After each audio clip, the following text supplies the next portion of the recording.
तुळशीबागेमध्ये तू फक्त भांडी घेण्यासाठीच जाते. तर हे आमचे आहो बोलतात. तर सकाळ सकाळी इथे माझी नाश्त्याची तयारी चालू आहे. उपमा बनवला होता छान असा, कारण सुट्टी असल्यावरती ना सगळं काही निवांतच चाललेलं असतं. स्कूल आणि ऑफिस असलं ना सकाळ सकाळ असं आम्हाला कुणाला टाईमच भेटत नाही. त्यामुळे ना सुट्टीच्या दिवशी निवांत असा नाश्ता करतो. आणि शिवांचं रोजच चालू होतं की बाबा तुम्ही ना मला पोहायलाच नेत नाहीये, किती दिवस झालं, ऊन पण पडते, मला घेऊन जा ना. मग त्यासाठी ही तयारी चालू होती. मग दोघे पण गेले स्विमिंगसाठी. नंतर संध्याकाळी आम्ही गेलो होतो शिवांगच्या शॉपिंगसाठी लक्ष्मी रोडला. तिथे गेल्यावरती ना माझी सोसायटीतली फ्रेंड मला ती भेटली. तिला भेटून खूपच छान असं वाटलं. आता रोज जरी भेटत असेल ना, पण असं भेटल्यावरती जरा वेगळंच वाटतं.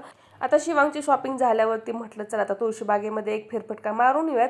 आणि त्या आल्यावरती एवढी कन्फ्यूज होऊन जाते ना, मी काय घ्यायचं ते समजतच नाही. आणि आमचे हे तर एवढ्या लांब असे उभे राहिलेले असतात ना, त्यामुळे एकटीला शॉपिंग करावी लागते. आणि नंतर मंदिरामध्ये वगैरे गेलो.